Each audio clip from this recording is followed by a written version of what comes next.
کہ محبوب علیہ الصلوۃ والسلام کے صحابہ فرماتے ہیں، یہ ترمذی میں موجود ہے حدیث پاک، صحابہ کہتے ہیں کہ حضور ایک شخص کے پاس سے گزرے جو گڑ گڑا کے دعا مانگ رہا تھا۔ مطلب کچھ لوگ دعا مانگتے ہیں تو دعا میں ان کے لفظ ہوتے ہیں لیکن ان کی کیفیات نہیں شامل ہوتی، تو صحابہ کہتے ہیں وہ گڑ گڑا کے دعا مانگ رہا تھا، وہ محو تھا دعا کے اندر، اور بڑی دیر سے یا رب یا رب یا رب پکار رہا تھا۔ تو محبوب نے فرمایا کہ جتنی مرضی بھی دعا مانگے اللہ اس کی قبول نہیں کرے گا۔ آنسو شامل ہے دعا میں، ہاتھ اس نے اٹھائے ہوئے ہیں، مانگ بھی اس کریم سے رہا ہے کہ جو کسی کو بھی خالی نہیں لوٹاتا، لیکن وہ دعا مانگ رہا ہے۔ حضور فرماتے ہیں جتنی مرضی دعا مانگے اس کی مقبول نہیں ہوگی، اور یہ کہہ بھی اس نے دیا جس کی زبان سے ہمیشہ حق اور سچ ہی نکلتا ہے۔ تو محبوب پاک صلی اللہ علیہ وسلم کے صحابہ نے فوراً سوال کیا کہ یا رسول اللہ صلی اللہ تعالی علیہ وسلم، حضور وجہ کیا ہے، کیا سبب ہے کہ یہ دعا مانگے گا تو اللہ قبول نہیں کرے گا، حالانکہ رب سب کی سنتا ہے؟ تو حضور نے فرمایا مطعمہ حرام، مشربہ حرام، ملبسہ حرام، جو یہ کھا کے آیا ہے وہ بھی حرام پیسوں کا، جو پی کے آیا ہے وہ بھی حرام پیسوں کا، جو لباس پہنا ہے وہ بھی حرام پیسوں کا ہے۔ چونکہ رزق کا معاملہ صاف ستھرا نہیں، لہٰذا اس کی دعائیں قبول نہیں ہو سکتی۔ یاد رکھیں طریقت کے اندر، معرفت کے اندر، ہمارے تو صوفیہ یہاں تک کہتے ہیں، جیسا کہ سرکار دو عالم صلی اللہ علیہ وسلم نے فرمایا نا کہ اس کا کھانا پینا اٹھنا بیٹھنا، وہ چیزیں اگر جو استعمال کرتا ہے وہ حلال کی ہوتی تو دعائیں بھی قبول ہوتی۔ تو صوفیاء تو یہاں تک کہتے ہیں، حضرت بایزید بسطامی رحمۃ اللہ علیہ، کہ ایک لقمہ حرام کا جو بندہ کھائے اس کی تو 40 دن عبادت قبول نہیں، تو نفل کیسے قبول ہو گیا؟ جب تک ہمارا لین دین کا مسئلہ، رزق کا مسئلہ، اس میں صفائی نہیں ہوتی، بندوں کے حقوق دبا کر یا 10 روپے 5 روپے 20 روپے بھی کسی کے رکھ کر اگر ہم یہ سمجھتے ہیں کہ معرفت کا نور ہمیں نصیب ہو تو یہ ممکن نہیں۔ صوفیاء تو میرے بھائی ایک وقت روٹی کھاتے تھے، وہ لوگ تو کمزوری دکھاتے تھے، ان کے وجود تو دبلے پتلے تھے، وہ لوگ جو تھے وہ بیچارے کسی کا پھینکا ہوا ٹکڑا بھی کسی درویش کا، کسی مومن کا استعمال کر لیتے تھے، لیکن زندگی میں ان لوگوں نے کبھی کسی شخص کو دھوکہ نہیں دیا، کسی کا مال نہیں رکھا۔ اگر کسی وقت دیکھیں نا، قرض تو نبی پاک صلی اللہ علیہ وسلم نے بھی اٹھایا ہے، صحابہ نے بھی اٹھایا ہے۔ انسان پر حالات کا بگڑ جانا، کمزوری آ جانا، قرض کا آ جانا، وہ بات علیحدہ ہے، لیکن اس کا کوشش نہ کرنا، اس کو ادا کرنے کی جد و جہد نہ کرنا، اور اگر کوئی طلب نہیں کر رہا تو اس کا چپ رہنا اور دیکھنا کہ اگر کام چل سکتا ہے تو چلو ٹھیک ہے چلتا رہے، اس سے اس کی ترقی رک جاتی ہے۔ آپ یہ نہ سمجھا کریں کہ میں سویرے اٹھ نہیں رہا تو وجہ کیا ہے، اس کی وجہ یہ ہے کہ ہو سکتا ہے رات کو جو کھایا تھا اس میں نقص ہو، اور اس لقمہ حرام کی وجہ سے شیطان کا غلبہ زیادہ ہو گیا ہو، فجر میں بندہ اٹھ نہیں سکا۔ ان باتوں کو ضرور ذہن کے اندر جگہ دیں، لینے دینے کے معاملات کے اندر حتی الامکان کوشش فرمائیں، حتی الامکان۔ میرے اسا فرمایا کرتے تھے تجھے بخار چڑھ جانا چاہیے جب تو کسی کے پیسے دینے والا ہو، بخار چڑھا ہوا ہو، اور تو فٹافٹ اس کوشش میں لگا ہوا ہو کہ یار اپنے پیسے لے لیں، کسی طریقے سے میری جان چھوڑیں، تو یاد رکھیں کہ بخار چڑھے انسان کو، ہمارے لینے دینے کے معاملات میں بڑی سستی ہوتی ہے، ہم بے جا۔ میں حیران ہوتا ہوں، ایک شخص پہ قرض بھی ہے تو وہ اے سی والے کمرے میں بھی سو رہا ہے، وہ چھوٹے گوشت کے ساتھ روٹی بھی کھا رہا ہے، وہ اپنی زندگی ساری موج میں بتا رہا ہے، اور وہ اس کو قرض بھی دینا ہے۔ اس کو تو چاہیے تھا کہ وہ ایک جوڑا پہنتا باقی بیچ دیتا، پہلے اپنی روح کو آزاد کراتا، اس لیے کہ جب تک اس کے ذمے قرضیں، اس کی روح جکڑی ہوئی ہے، اس کو چاہیے تھا وہ جد و جہد کرتا۔ اگر 2 منٹ کے لیے اسے مکان جائیدادیں دینی پڑتی ہیں تو بھائی دے ڈالے، کل کو اگر پھسل گیا اس کا پیر سڑک پہ اور وہ الجھ گیا، اسے اللہ کے حضور جانا پڑا تو اسے تو لوگ پکڑ لیں گے۔ اور ہمارے ہاں تو مسائل بھی وارث جو ہوتے ہیں نا، وارث، ان کا تو کام ہی بڑا انوکھا ہے۔ اگر تو نہیں نہ دے سکا پیسے تو بیٹے سے تو کیا امید رکھتا ہے، بیٹا کس کا ہے؟ تو اگر تو نے نہیں دیے تو بیٹا کیا بڑا نفیس ہے، فٹافٹ دے دے گا، ناراض تو نہیں ہو جائیں گے آپ حضرات؟ میرے بھائی ہیں آپ ذرا میری بات پہ غور کریں، اگر میں قرض کسی کا دبا کے بیٹھا ہوں پیسہ، تو بیٹا کس کا ہے؟ میرا ہی ہے نا۔ ایک بات ایک دوست نے ایک دفعہ مجھے بھیجی، اس نے بات بڑی مجھے عجیب لگی۔ اس نے کہا کہ ایک شخص کا انتقال ہو گیا، تو وہ جب اس کو دفن کرنے لگے، جنازہ پڑھ کے، تو ایک آدمی نے اس کی چارپائی پکڑ لی۔ اس نے کہا اس نے میرا 45 لاکھ روپیہ دینا ہے، پہلے پیسے دو گے پھر دفن کرنے دوں گا، پیسے دے دو دفن کر لو۔ دور سے پکڑی، اب رش ہے، 3 بیٹے بھی تھے، تو جائیداد بھی تھی، سارا کچھ تھا۔ ان 3 بیٹوں سے لوگوں نے کہا کہ تیرے ابے کو وہ دفن نہیں کرنے دے رہا، شور ہے تو۔ اور وہ بندہ بھی وہ تھا جو بڑا قریبی تھا اس کا، اس کے والد کا پارٹنر تھا، تعلقات تھے، تو اس نے کہا کہ پہلے پیسے دو پھر دفن کرنے دوں گا۔ اب وہ 3 بیٹے کہنے لگے کدھر سے پیسے دیں، 45 لاکھ ہی کہہ دیا ہے، ہمیں تو ابا نے کوئی نہیں بتایا، حالانکہ جائیدادیں ہیں، مکان ہے، سارا کچھ ہے، تو بھائی ہم کدھر سے دیں؟ چلو 2-4 لاکھ کی ٹھیک ہے، وہ تھوڑا سا کرے نرم رویے کو تو ہم کرتے ہیں، شور تو ہے، لیکن کدھر سے دیں 45 لاکھ؟ جب بات بہت تیز ہو گئی، شور ہو گیا، وہ انسان مجنوں بن کے اس نے چارپائی تھامی ہوئی ہے، کہتا نہیں پہلے پیسے دو گے پھر دفن کرنے دوں گا۔ 3 بیٹے تھے تو ایک بیٹی بھی تھی، بیٹی کو گھر میں پیغام گیا کہ تیرے ابا کو دفن نہیں ہونے دیتے، اس نے سارا زیور اتار کے بھیج دیا۔ اس نے کہا اس چچا سے کہو میرے ابا کے اس دوست سے جس نے قرضہ لینا ہے کہ یہ رکھ لے، اور میں تھوڑے تھوڑے کر کے پیسے لوٹا دیتی ہوں، پر میرے باپ کو مرنے کے بعد یوں رسوا نہ کرے، اس کو دفن تو ہونے دے، میں ایک ایک پائی دے دوں گی، میرا وعدہ رہا۔ جب وہ بیٹی نے 8-10 لاکھ کا زیور بھیج دیا تو وہ قرضہ لینے والا شور کرنے لگا۔ اس نے کہا او مجھے پتہ چل گیا، مجھے معاف کر دو سارے اور اسے دفنا دو۔ کہا کیا ہوا؟ تو وہ کہنے لگا میں نے اس سے 45 لاکھ لینا نہیں تھا، میں نے دینا تھا، تو میں غور کر رہا تھا کہ اگر تو میں نے اعلان کر دیا نا کہ 45 لاکھ میں نے دینا ہے تو 110 نکل آئیں گے وارث کہ مجھے بھی دو مجھے بھی دو، تو میں نے یہ رویہ اس لیے اختیار کیا ہے کہ میں دیکھوں اس کا اصل وارث ہے کون۔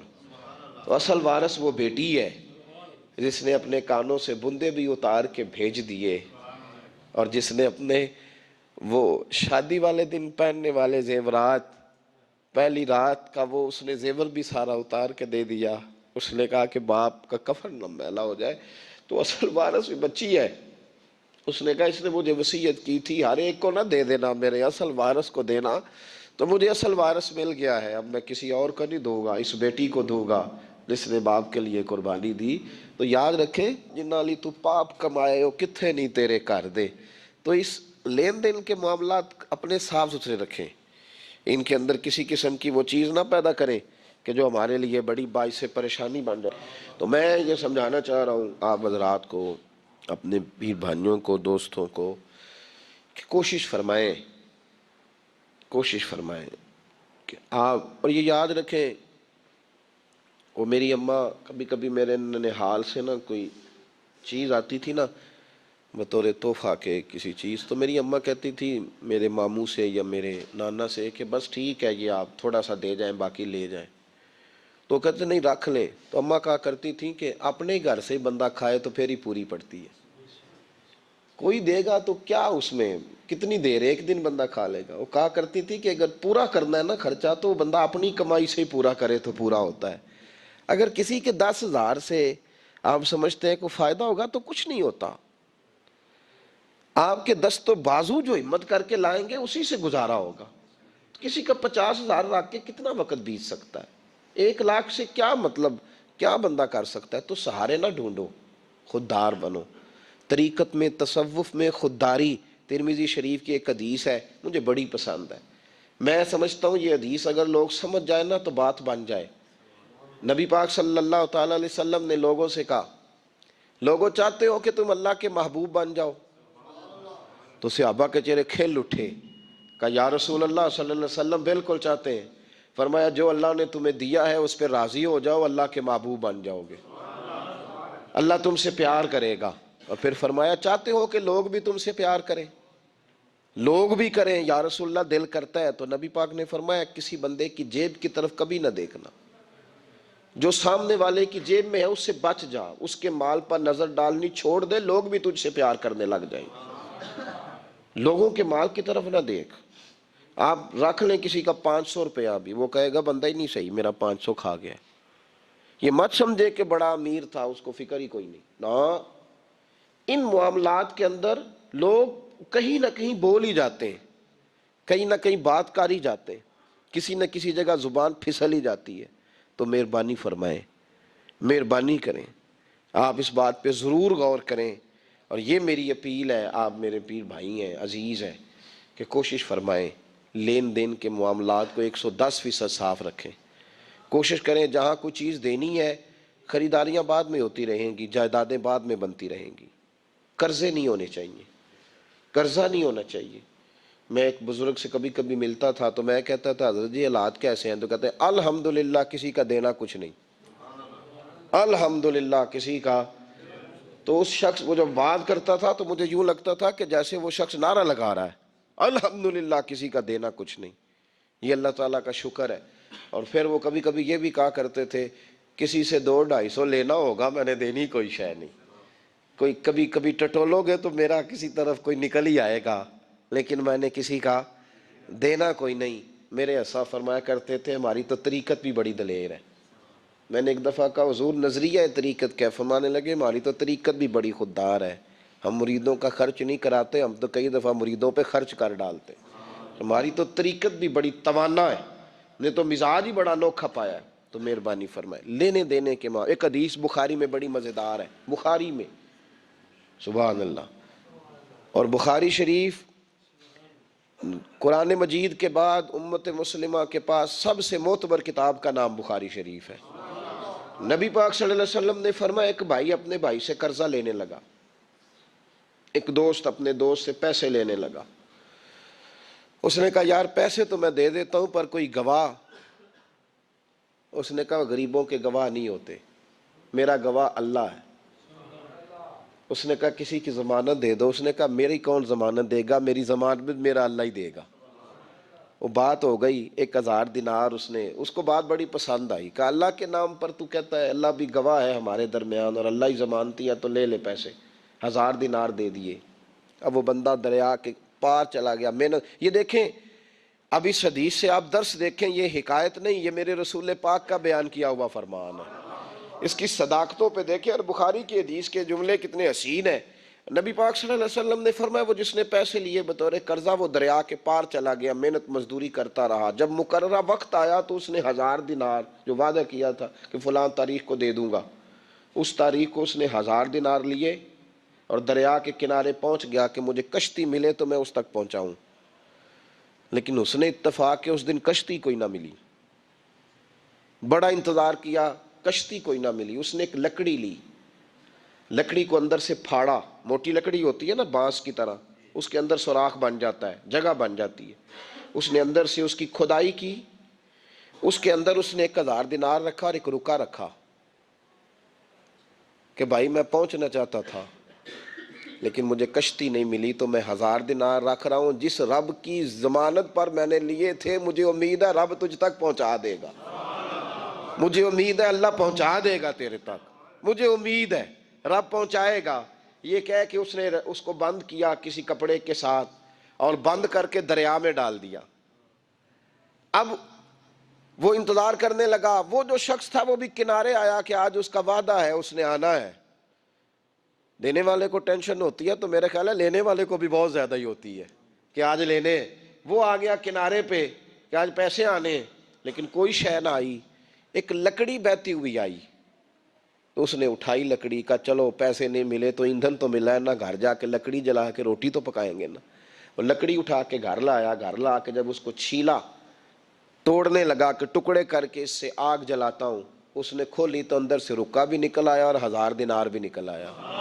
رب کریم کا انداز دیکھو کہ دریا کتنا چوڑا ہوتا ہے، اور جو کاغذ ہوتا ہے وہ پگھل جاتا ہے دریا کے اندر، لفظ مٹ جاتے ہیں، لیکن ہر چیز کو بحفاظت میرے رب کریم نے پہنچا دیا۔ اس نے جب اس کو کھولا نا تو 1000 دینار بھی نکل آیا، مقررہ وقت پہ اسے پیسے بھی مل گئے، وہ بڑا راضی ہوا۔ اب یہ بندہ آیا کچھ دنوں کے بعد دوبارہ 1000 دینار کا اور بندوبست کر کے لایا، پتہ نہیں اس تک پہنچے کہ کہیں گم ہو گئے، 1000 دینار کا اور بندوبست کر کے لایا۔ معصوم آمنہ، حبیب کبریا، سید کون مکان صلی اللہ علیہ وسلم کس حسن کے ساتھ اپنی امت کو حسین اخلاق سکھا رہے ہیں۔ نبی پاک علیہ السلام فرمانے لگے غلاموں، وہ ایک اور 1000 دینار لے کے دروازے پہ آیا اور دستک دے کے کہنے لگا میرا رب گواہ ہے کہ میں نے کوشش کی تھی پر مجھے کشتی نہیں ملی، میرا رب گواہ ہے کہ میں نے ہمت کی تھی پر موقع نہیں ملا، اللہ جانتا ہے جس رب کی ضمانت پہ میں نے تم سے پیسے لیے کہ میری کوشش پوری تھی پر موقع نہیں ملا، میں آیا ہوں پیسے رکھ لے۔ اس نے کہا اگر اللہ تیرے اور میرے درمیان گواہ تھا پھر وہ کریم بھی بڑا ہے، تو نے دریا میں ڈالے تھے تو رب کریم نے باحفاظت مجھے پہنچا بھی دیے، اور تیری عزتوں کو اس نے برقرار رکھا ہے، میرے دل میں تیری گویا قدر بڑھ گئی ہے۔ او بھائی، جو رب کریم پہ بھروسہ کرے، جو اللہ پہ بھروسہ کرے اور ارادہ کرے، اور اسی طرح کی ایک اور حدیث سیاستہ میں موجود ہے، نبی پاک صلی اللہ علیہ وسلم نے فرمایا ایک بندے کا ارادہ تھا قرضہ دینے کا، اس کا پروگرام تھا واپس کروں گا پیسے، محنت کر رہا تھا، جدوجہد کر رہا تھا، کوشش تھی، وہ نیت اس کی صحیح تھی، دبانے کا 1% بھی ارادہ نہیں تھا، کوشش جاری تھی، ہمت کر رہا تھا، فوت ہو گیا۔ یا رسول اللہ اب کیا بنے گا؟ اگر صوفیاء اس حدیث پہ وجد کرتے، وجد آتا ہے ان لفظوں پہ، اب کیا بنے گا؟ تو میرے محبوب فرمانے لگے قیامت کے دن اللہ اپنی رحمت سے اس کے قرضے ادا فرما دے گا۔ دیکھو اتنا بھی کوئی خوش نصیب ہے جس کی اللہ قرضے ادا کرے، اتنا بھی کوئی خوش قسمت ہے رب جس کے قرضے دے، اللہ کہے مجھ سے لے لے چل یار رہنے دے۔ او بھائی ان لفظوں کو دیکھیں نا، جس مبارکہ میں سرکار دو عالم صلی اللہ علیہ وسلم نے فرمایا قیامت کے دن 2 بھائی، ایک بھائی پہلے انتقال کر گیا، ایک بعد میں فوت ہوا، جو پہلے چلا گیا اس کے کچھ حقوق بعد والے نے دینے تھے، سمجھ لے کچھ قرضے تھے، اب وہ پہلے فوت ہوا، اسے بعد میں احساس ہوا، اس نے کوشش بھی کی، معافیاں بھی مانگی، لیکن اب وہ فوت ہو چکا تھا۔ تو نبی پاک صلی اللہ علیہ وسلم فرماتے ہیں قیامت کے دن چونکہ یہ معافیاں بھی مانگتا رہا، توبہ بھی کرتا رہا، بڑی اس کو صحیح احساس ہو گیا، ندامت والی توبہ کی، لیکن اب جس کا حق تھا وہ تو فوت ہو گیا، اب کیا کرے؟ تو محبوب فرمانے لگے فوت ہوگا نا، جس نے دینے تھے پیسے، جس کے ذمے حقوق تھے، لیکن وہ جس کے دینے تھے وہ تو چلا گیا، سمجھ لیں کوئی وارث بھی نہیں، تو فرمایا جب یہ فوت ہوگا تو قیامت کے دن جو پہلے فوت ہوا تھا وہ مقدمہ کرے گا کہ یا اللہ اس نے میرا مال دبایا، میرے پیسے لے کے دے، تو رب کریم فرمائے گا چل یہ بڑیاں معافیاں مانگتا رہا، اسے معاف کر دے۔ اللہ فرمائے گا، وہ کہے گا نہیں یا اللہ مجھے بڑا ستایا، مجھے بڑی تکلیف دی، میرے حقوق ضائع کیے، میں نہیں معاف کرتا۔ تو رب کریم فرمائے گا ذرا اوپر اٹھنا، چل بعد میں بات کرتے ہیں، اٹھ تو صحیح، وہ جنت میں ایک محل بنا ہوا ہے، ذرا اس کی طرف تو نظر ڈال۔ اس نے نظر ڈالی تو یہاں تو کوئی اچھا انجینئر بنائے کوئی مکان تو نظر جو ہے وہ ہٹتی نہیں، تو جس مکان کو رب تیار فرمائے، جس کو اللہ بنائے، اس سے نظریں کیسے ہٹتی ہوں گی؟ اس نے دیکھا تو دیکھتا ہی گیا، دیکھتا ہی گیا، عرض کرنے لگا مولا یہ کس کا مکان ہے؟ تو محبوب علیہ السلام فرماتے ہیں رب کریم نے فرمایا اس کا ہے جو اس کی قیمت دے گا۔ کہا یا اللہ کون قیمت دے گا؟ فرمایا تو بھی دے سکتا ہے۔ یا اللہ میں غریب فقیر میں کیسے قیمت دوں؟ تو اللہ فرمائے گا چل تو اپنے بھائی کو معاف کر دے، میں محل تجھے دے دیتا ہوں، تو معافی دے دے، محل تیرا ہوا۔ تو حضور فرماتے ہیں 3 دفعہ بولا، کہنے لگا یا اللہ میں نے معاف کیا، یا اللہ میں نے معاف کیا، یا اللہ میں نے معاف کیا۔ تو اللہ فرمائے گا پھر بھائی کا بازو پکڑ، وہ ایک محل نہیں، وہ ایک ہی نقشے کے 2 بنائے ہوئے ہیں، اس کا بازو پکڑ، دونوں جنت میں چلے جاؤ، میں نے تم دونوں کے لیے گھر بنا دیا ہے۔ تو اپنے معاملات صحیح کرنے کی کوشش کریں، اپنے معاملات صحیح کریں۔ ہم اس سلسلہ عالیہ میں داخل ہیں کہ حضور غوث اعظم رضی اللہ تعالیٰ عنہ کے والد کا مشہور واقعہ ہے کہ بھوک لگی تھی تو دریا میں بہتا ہوا سیب کھا لیا تھا، سیب کھا لیا غوث اعظم کے والد نے، تو پھر کہنے لگے اوہو یہ میں نے کیا کیا؟ جس سمت سے وہ سیب آیا تھا وہاں جانے لگے، وہاں ایک باغ تھا، پیچھے جا کے ٹہنیاں جھکی ہوئی تھیں، تو یہاں سے سیب آیا، باغ کے مالک بھی بزرگ تھے، ان سے جا کے کہا غلطی سے کھا لیا ہے، معافی مل جائے۔ انہوں نے کہا معافی اتنی جلدی نہیں ملتی۔ کیسے ملے گی؟ فرمایا 12 سال مالی بن کے میرے باغ کی نوکری کر۔ تو خدمت کرنے لگے تو حضور غوث اعظم کے نانا جی کہتے ہیں بچہ مجھے بھا گیا، کہنے لگے حضور چلے معاف کر دیں اب، تو کہا معافی نہیں ملے گی، میری ایک بیٹی ہے آنکھوں سے اندھی ہے، آنکھوں سے اندھی، کانوں سے بہری، زبان سے گونگی اور پیروں سے لنگڑی اس سے نکاح کر، پھر معافی ملے گی۔ کھایا کیا؟ ایک سیب۔ تو حضور غوث اعظم رضی اللہ تعالیٰ عنہ کے والد کہنے لگے مجھے گوارا ہے، آپ کر دیں نکاح، پر وعدہ کریں مجھے معاف کر دیں گے نا؟ تو کہتے ہیں نکاح ہو گیا۔ جب پہلے دن میں حجلہ عروسی میں داخل ہوا تو میں نے پلنگ پر کوئی معذور نہیں، جنت کی حور کی مثل عورت بیٹھی دیکھی، اور جس کا حسن بتاتا تھا کہ چہرے سے زیادہ باطن میں اللہ نے روشنی عطا فرمائی ہوئی ہے۔ فرماتے ہیں میں نے اس کے قریب جا کر تو کون ہے؟ مجھے تو کچھ اور بتایا گیا تھا۔ فرمایا تجھے بتایا گیا تھا کہ آنکھوں سے اندھی ہے اس لیے کہ کبھی غیر محرم کا چہرہ دیکھا ہی نہیں، کانوں سے اس لیے بہری ہے کہ کبھی غلط بات سنی نہیں، کسی غلط کے پاس بیٹھی نہیں، اور زبان سے اس لیے کہ گونگی ہے کہ غلط جملہ کبھی نہیں نکلا، یا اللہ کا قرآن نکلا ہے یا محمد عربی کا درود و سلام نکلا ہے، غلط جملہ نہیں نکلا۔ اور ٹانگوں سے اس لیے لنگڑی ہے کسے اپنے باپ کے گھر کا رستہ تو آتا ہے، سوائے اس کے گلی کا اور کوئی موڑ نہیں جانتی، اس نے پاکیزگی سے وقت گزارا۔ حضور غوث اعظم کے والد کہتے ہیں میں اپنے لین دین کے معاملات سیدھے کرنے گیا تو سادات کے گھر کی حور مجھے ملی، اور جب میں اس حور سے ملا تو پھر رب نے مجھے عبد القادر جیلانی جیسا بیٹا عطا فرمایا، غوث پاک جیسا بیٹا دیا۔ تو گئے تو معاملات سیدھے کرنے تھے، تو اللہ نے ولایت کے امام کا باپ بنا دیا۔ تو مہربانی فرمائے اپنے معاملات میں توانائی پیدا کریں۔ کچھ لوگ ایسے ہوتے ہیں جن کا مال مثل مملکت کے ہوتا ہے۔ اعلیٰ حضرت رحمۃ اللہ علیہ نے پیر کے حقوق میں یہ لکھا ہے کہ اس کے مرید کا مال اسی طرح ہے جس طرح اس کا اپنا ہے، لیکن ساتھ اشارہ بھی دے دیا ہے کہ چاہیے یہی کہ وہ بھی احتیاط ہی کرے، وہ بھی احتیاط ہی کرے، پرہیز ہی کرے، کوشش کرے۔ اور آپ فرماتے ہیں چونکہ باپ کی حیثیت رکھتا ہے تو ضروری تو نہیں نا باپ بیٹے کی کمائی کھائے، کبھی کبھی بیٹے بھی باپ کی کھا ہی لیتے ہیں، اس طرح بھی توجہ کر لے، کوئی حرج نہیں۔ اپنے معاملات کو صحیح رکھے، لینے دینے کے معاملات کے اندر کبھی کمی نہ لائیں۔ یہ چیز اگر پیدا ہو جاتی ہے نا تو آپ یقین کریں کہ وقار ہی تو انسان کے پاس ہوتا ہے، وہ ضائع ہو جاتا ہے تو نقصان ہوتا ہے۔ تھوڑے میں وقت گزاریں، بڑی مزیدار زندگی ہوتی ہے انسان کی، یہ زندگی میں انسان کے پاس وقار اپنا ہوتا ہے، وہ زندگی بڑی حسین ہوتی ہے، بڑی مزیدار ہوتی ہے۔ ہماری مسجد میں ایک شخص آئے، کچھ دن انہوں نے وقت گزارا تو مجھے بعد میں کہنے تہاڈی مسجد سے سکون بڑا ہے، کھپ کوئی نہیں، لڑائی کوئی نہیں، کوئی کسی قسم کا میں نے وہ نہیں دیکھا۔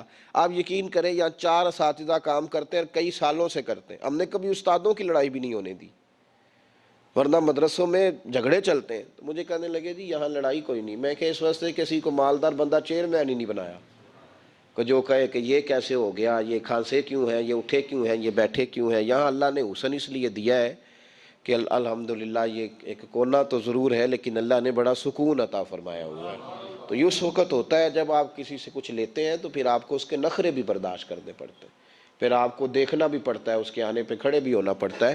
تو اس لیے لین دین کے معاملات کو 110% صحیح رکھیں۔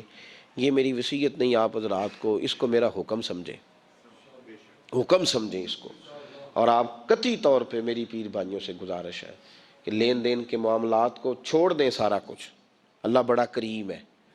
ایک کمرے میں بھی انسان کی زندگی بیت سکتی ہے، لیکن لین دین کے معاملات میں 110% اپنے آپ کو صاف رکھیں، اور اپنی وصیت کو ہمیشہ اس میں سستی نہیں کریں، لکھ کے رکھیں کہ کسی کا کیا دینا ہے موٹے حرفوں کے ساتھ، اور 3 جگہ اس کو لکھ کے رکھیں کہ میں فلاں آدمی کا میرے پاس یہ ہے، اس کو ضرور سنبھال کے رکھیں تاکہ کسی جگہ بھی اگر اللہ تبارک و تعالیٰ فضل کرے کوئی ایسا موقع آتا ہے تو ہم صاف ستھرے ہوں، ہمارے وارثوں کو پتہ ہو کہ ہم نے کسی کا کیا دینا ہے۔ لوگوں سے اچھی بات کہو، لوگوں کے ساتھ جب گفتگو کرو تو حسین جملوں کے ساتھ گفتگو کرو، لفظوں کا جو خوبصورت ترین انتخاب ہو اس کے ساتھ لوگوں سے بات کرو۔ ایک تفسیر علماء نے یہ بیان فرمائی کہ تم کسی شخص کو جب بھی دعوت دو تو خیر کے کام کی دعوت دو، کسی شخص کو کبھی بھی برائی کی، غلط مشورے کی، لڑائی کی، فساد کا پیغام نہ دو۔ ایک تفسیر یہاں صوفیاء نے فرمائی ہے، وہ یہ تفسیر کرتے ہیں کہ تم لوگوں کے ساتھ اپنے معاملات کو صحیح کرو، وقولوا للناس حسنا، صوفی یہ کہتا ہے کہ تمہارا جو لوگوں کے ساتھ معاملہ ہے نا، ان معاملات کو صحیح رکھو۔ نبی پاک سید عالم صلی اللہ تعالیٰ علیہ وسلم نے حقوق العباد پر بڑا زور دیا، اور ان میں سب سے زیادہ اس چیز کی طرف توجہ دلائی کہ تمہارے جو آپس کے معاملات ہیں لین دین کے، وہ صاف ستھرے ہونے چاہیے۔ عربی کا ایک مشہور مقولہ ہے کہ کسی سے دوستی کرو تو بھائیوں کی طرح، لین دین کرو تو غیروں کی طرح۔ دوستی بھائیوں کی طرح کرنا، کوئی چیز چھپا کے نہ رکھنا، ہر تکلیف میں کام آنا، لیکن جب لین دین کرنا تو حساب اس طرح کرنا جس طرح غیر کرتے ہیں، غیروں کی طرح حساب کرو۔ اس طرح کا رویہ نہ رکھو کہ کوئی مسئلہ نہیں یار، دیکھی جائے گی، نہ، ایک ایک پائی کا، ایک ایک روپے کا، ایک ایک چونی کا حساب ہونا چاہیے۔ انسان کے جو آپس کے معاملات ہوتے ہیں وہ اگر صاف ستھرے رہتے ہیں تو محبتوں کو دوام ملتا ہے، پیار آگے بڑھتا ہے۔ لیکن اگر معاملات میں کجی آتی ہے، لین دین کے مسائل کے اندر کمزوری پیدا ہوتی ہے، محبتیں پروان نہیں چڑھتی۔ اور ہمارے صوفیاء اس پر اس لیے زیادہ زور دیتے ہیں کہ نبی کریم سید عالم صلی اللہ علیہ وسلم نے فرمایا ہے کہ اللہ تعالیٰ ہر گناہ معاف کر دے گا، لیکن اگر تو نے کسی کا قرض دینا ہے تو وہ بندہ ہی معاف کرے گا جس کا تو نے دینا ہے۔ تو اپنے معاملات کو اس قدر صاف ستھرا رکھنے کی کوشش کرنی چاہیے۔ اعلیٰ حضرت فاضل بریلوی رحمۃ اللہ تعالیٰ علیہ طریقت پر سفر کرنے والوں کو، اللہ کی معرفت کا رستہ طے کرنے والوں کو یہ درس دیتے ہیں کہ وصیت لکھ کے سرانے رکھ کے سویا کر۔ تو نے کس شخص کا کیا دینا ہے وہ تیرے سرانے پڑی ہونی چاہیے وصیت۔ ایسا نہ ہو کہ مال تو وارث استعمال کریں اور حساب تجھے دینا پڑے۔ تو طریقت کے اندر، تصوف کے اندر معرفت کا یہ مطلب نہیں ہوتا کہ انسان نمازیں کھل کے پڑھے، جبہ اس کا بڑا خوبصورت ہو اور دستار بھی بڑی اعلیٰ باندھتا ہو اور وظیفہ بھی وہ وقت پہ کرتا ہو اور چلے کرنے کے لیے بھی وہ ہر وقت تیار رہتا ہو، لیکن لینے دینے کے معاملات میں سست ہو۔ یہ کبھی غور ہی نہ کرے کہ یہ پیسہ جو میں استعمال کر رہا ہوں یہ میرے لیے جائز ہے کہ نہیں جائز۔ مخلوق کو تو اس نے یاد رکھا، لیکن اللہ تبارک و تعالیٰ کی یاد سے، اس کے تذکرے سے یہ غافل ہو گیا۔ جب انسان رب کو یاد کرتا ہے نا اور اپنے مالک کا تذکرہ کرتا ہے تو اسے نصیب کیا ہوتا ہے؟ فرمایا فَاذْكُرُونِي أَذْكُرْكُمْ، تم مجھے یاد کرو میں تمہیں یاد کروں گا، میں تمہارا تذکرہ کروں گا۔ حضرت عبداللہ ابن عباس رضی اللہ تعالیٰ عنہ ارشاد فرمایا کرتے کہ اللہ تبارک و تعالیٰ ارشاد فرماتا ہے کہ تم فرما برداری کر کے مجھے یاد کرو اور میں اپنی امداد کے ساتھ تمہیں یاد کروں گا۔ تم اللہ تبارک و تعالیٰ کی یاد اگر تنہائی میں کرو گے تو رب کریم بھی تمہیں تنہائی میں یاد کرے گا، اور اگر تم جماعت میں اس کا ذکر کرو گے تو وہ اس سے بہتر جماعت میں تمہارا ذکر کرے گا۔ حضرت صدر اللہ فاضل رحمۃ اللہ علیہ فرمایا کرتے تھے ذکر کی تین قسمیں، ایک تو ذکر لسانی ہے، اپنی زبان سے ہر وقت اپنے مالک کو یاد کرنا، اچھی چیز دیکھی تو ماشاءاللہ، نعمت ملی تو الحمدللہ، کوئی مصیبت آ گئی تو انا للہ و انا الیہ راجعون، ہر وقت ہر جگہ، کھانا کھانے سے پہلے دعا، کھانا کھانے کے بعد دعا، نیند سے پہلے دعا، اٹھتے ہی دعا، ہر وقت اللہ کی یاد، ذکر لسانی ہے۔ اور ایک ہے ذکر قلبی، دل سے اللہ کو یاد کرنا۔ ہمارے اوپر رب تعالیٰ کی جو نعمتیں ہیں جو بغیر ہمیں مشقت کے ملی ہیں ان کا احساس کرنا، یہ ذکر قلبی ہے۔ مالک کریم نے بہت ساری غلطیوں کے باوجود جو ہمیں سزا نہیں دی، اس کا احساس پیدا کرنا یہ ذکر قلبی ہے۔ اللہ کی نعمتوں میں غور کرنا، اللہ کی نشانیوں میں غور کرنا، یہ ذکر قلبی ہے۔ اور ذکر بالجوارح، یہ ذکر ہے کہ انسان کے اعضاء اللہ کی اطاعت میں مشغول ہوں، وہ حج کرے، وہ نماز پڑھے، وہ عبادات کرے، وہ سفر کرے، وہ دین کی خدمت کرے، تینوں طریقوں سے اپنے رب کو یاد کرے، لیکن کبھی اللہ کی یاد سے غافل نہ ہو۔ ہمارا اب یہ حال ہو گیا ہے کہ مصیبت میں بھی اب یاد خدا ہم کو نہیں آتی، دعا منہ سے نہ نکلی، بس جیبوں سے عرضیاں ہی نکلی۔ ہم دیکھتے ہیں اتنے میرے تعلقات ہیں، اتنے میرے وابستگان ہیں، اتنا میرا لوگوں کے ساتھ اٹھنا بیٹھنا ہے، میری مشکلات حل ہو جائیں گی۔ ہمیں اللہ تبارک و تعالی کی طرف اپنا رجوع کرنا چاہیے، ہمیں اپنے رب کو یاد کرنا چاہیے، ہر وقت اپنے مالک کا تذکرہ ہماری زبانوں پر ہونا چاہیے، ہمیں ہر وقت بھروسہ اپنے رب کریم پر کرنا چاہیے۔ قرآن مجید میں اللہ تبارک و تعالیٰ نے ان لوگوں کا بھی تذکرہ کیا ہے جنہوں نے کھایا اللہ کا پر اللہ کو بھلا دیا، رہے رب کی زمین پر رب کو بھلا دیا، جنہوں نے معاذ اللہ اللہ کی نعمتوں کو استعمال کیا پر اللہ کو بھلا دیا۔ رب نے اولاد دی، دولت دی، جائیداد دی، عزت دی، وقار دی، سانسیں دیے، اللہ تبارک و تعالیٰ نے دنیا کی ہر نعمت سے نوازا، پر وہ اللہ کو ہی بھلا گئے، اس خالق کی یاد ہی چھوڑ گئے، اس کا تذکرہ ہی چھوڑ گئے۔ تو اللہ کریم نے فرمایا وَلَا تَكُونُوا كَالَّذِينَ نَسُوا اللَّهَ فَأَنسَاهُمْ أَنفُسَهُمْ، ان لوگوں کی طرح نہ ہو جانا جنہوں نے اللہ کو بھلا دیا، ان کی طرح نہ ہو جانا جو اللہ کو بھلا بیٹھے۔ فرمایا فَأَنسَاهُمْ أَنفُسَهُمْ، پھر اللہ نے انہیں ان کا اپنا آپ بھی بھلا دیا، پھر وہ کھو گئے، غرق ہو گئے دنیا کے جھمیلوں میں، الجھ کے رہ گئے دنیا کے معاملات میں۔ فَأَنسَاهُمْ أَنفُسَهُمْ، اللہ نے انہیں ان کا اپنا آپ بھی، وہ خدا فراموش ہوتے ہوتے خود فراموش ہو گئے، کھو گئے، لوٹ کے آنے کا راستہ ہی نہ ملا۔ اتنے دنیا کے اندر مست ہوئے کہ الہاکم التکاثر حتی زرتم المقابر، اتنے غافل ہوئے دنیا تلاش کرتے کرتے کہ قبروں کا منہ دیکھ لیا۔ ان لوگوں کی طرح نہ ہو جانا جنہوں نے اللہ کو بھلا دیا، پھر اللہ نے انہیں ان کا اپنا آپ بھی بھلا دیا۔ اولئک هم الفاسقون، رب فرماتا ہے یہی تو لوگ ہیں جو نافرمان ہیں، یہی تو فاسق ہیں۔ نیکی ہم پر کوئی دوست کر دے، اس کے شکریہ ادا نہ کریں، بگڑ جاتا ہے۔ ماں باپ کئی جگہوں پہ اپنا احسان بتلا کے کہتے ہیں کہ تو میری فرما برداری کیوں نہیں کرتا، اساتذہ اپنے حقوق کی بات کرتے ہیں، ہمارے بڑے اپنے حقوق کا تذکرہ کرتے ہیں۔ سب سے بڑا احسان کرنے والے تو اللہ رسول ہیں، لیکن ہم نے رب رسول کو ہی بھلا دیا۔ مہینوں بیت جاتے ہیں عبادت کیے ہوئے، معاذ اللہ مہینوں بیت جاتے ہیں تلاوت کیے ہوئے، اس کی بارگاہ میں ہاتھ نہیں اٹھائے دعا کے لیے، استغفار نہیں کیا۔ میرے نبی پاک صلی اللہ تعالی علیہ وسلم نے ارشاد فرمایا، آپ ذرا ان لفظوں کا جلال دیکھیں، ان کے اندر جو تنبیہ ہے اس تنبیہ کو دیکھیں۔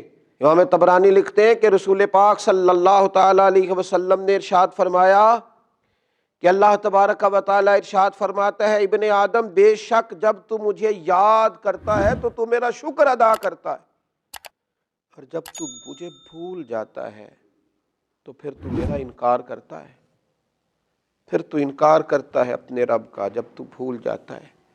ایسا نہ کرنا، کبھی بھی اپنے مالک کو نہ بھلانا، جو دم غافل سو دم کافر۔ سانو تے مرشد ایہو پڑھایا، اس کی یاد سے اقترب للناس حسابہم وہم فی غفلۃ معرضون۔ اللہ فرماتے ہیں لوگوں کے تو حساب کا وقت قریب آ گیا، وہ ابھی بھی غافل ہو کے پھر رہے ہیں۔